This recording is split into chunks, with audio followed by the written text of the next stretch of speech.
Hey everyone, so in this video I am going to be going over exercise 2115 from the chapter 21 post assignments. This one deals with variances. The problem says the following information describes production activities of Mercer Manufacturing for the year. And then it gives us our actual direct materials used, actual direct labor used, and actual units produced. Then it says the budgeted standards for each unit produced are 0.5 pounds of direct material at $4 a pound and 10 minutes of direct labor at $20 per hour. They want us to first compute the direct materials price and quantity variances, and then compute the direct labor rate and efficiency variances. And with both of those, indicate whether the variance is favorable or unfavorable. So let's get started. We are going to be using over here on the right hand side these abbreviations for the calculation. So you can see AQ, SQ is actual and standard quantity, AP and SP is actual and standard price, AH and SH is actual and standard hours, and AR and SR are actual and standard rate. So for the first part, we need to calculate a few numbers before we can get the variances. The first number that we need to calculate is the actual cost, which is found by multiplying the actual quantity by actual price. In this case, both numbers were given to us, so we can multiply the 16,000 pounds by 405 per pound to give us an actual cost of $64,800. Next, we are going to take the actual quantity and multiply it this time by the standard price. Again, both numbers were given to us, so we can multiply 16,000 pounds by $4 a pound to give us $64,000. Finally, we are going to calculate the standard cost, which is found by multiplying the standard quantity by standard price. Our standard quantity needs to be calculated a little bit more. So it gives us that the standard quantity is 30,000 units, but because quantity in this case is calculated using pounds, we need to figure out how many pounds that is. So with the information given, it says that there's 0.5 pounds per unit.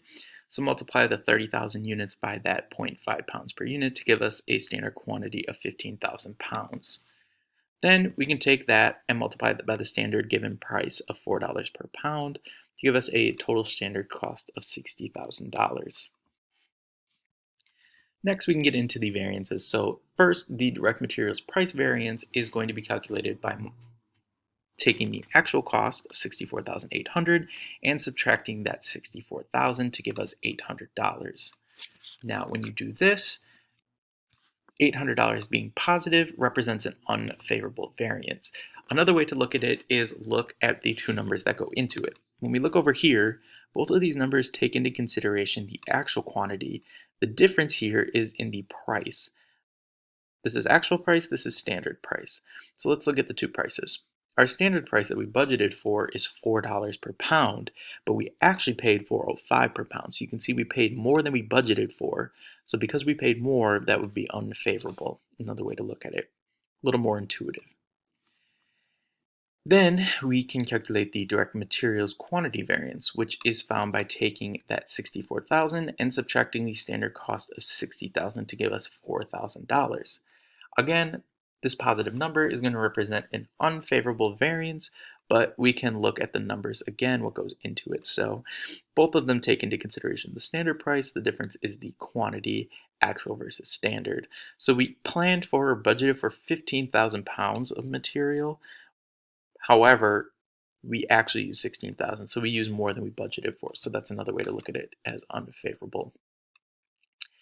Finally, we can calculate the total direct materials variance, which is going to be a simple summation of the two numbers we found up here, the two variances. So $800 unfavorable plus $4,000 unfavorable gives us $4,800 unfavorable. Now, these numbers, unfavorable and favorable variances, you can kind of treat as if they were positive and negative, in that similar ones, like two unfavorable numbers, will add up. If you have an unfavorable and a favorable, they'll net against each other, as we'll see in the next part of the problem number 2 that we'll get to here. So with this one, we are going to need to calculate three numbers again, very similarly to the last problem. So first we need to figure out the actual cost. the actual cost is found by multiplying the actual hours worked by the actual rate. So they didn't give us the actual rate outright, so we need to calculate it. So we can take the total labor cost of 105,355 divided by the number of hours worked of 5,545 hours, and that gives us an actual rate of $19 an hour for labor. So then we have the actual hours worked of 5,545, multiply that by the actual rate of $19 an hour, and that gives us $105,355. You don't necessarily have to do this, but you can kind of see I broke it down so you can get the rate. I know these numbers are the same, but sometimes this might be useful to see what goes into it. Next, we are going to take the actual rate, multiply it by the standard rate. Actual hours by standard rate. So the actual hours worked, 5,545, multiplied by the standard rate of $20, and that gives us 110,900. Finally, we will get the standard cost by multiplying the standard hours by the standard rate. So we need to calculate the standard hours, which they gave us. There was 30,000 units in our budget at $10 minutes per unit, which is 1/6 of an hour. Multiply 30,000 by 1/6, and you get 5,000 hours as the standard hours. Then multiply that by $20 per hour in the standard rate, and you get $100,000 for a standard cost.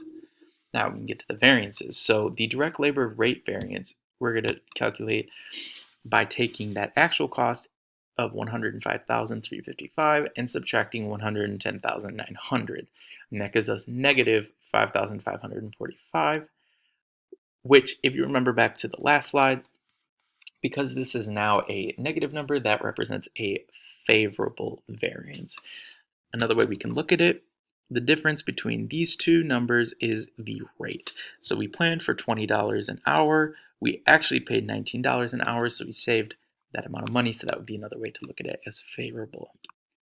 Next, we calculate the direct labor efficiency variance, which is going to be calculated by taking the 110,900 and subtracting the standard cost of 100,000. That gives us $10,900. Being a positive number, this is going to be unfavorable. Another way to look at it is in the numbers, we budgeted for 5,000 hours. We actually incurred or put in 5,545 hours. So that gives us an unfavorable variance. So this is what I was talking about, how you net the numbers together if you have one favorable and one unfavorable. So here you can see we had $5,545 favorable and $10,900 unfavorable. So that gives a net of $5,355 unfavorable.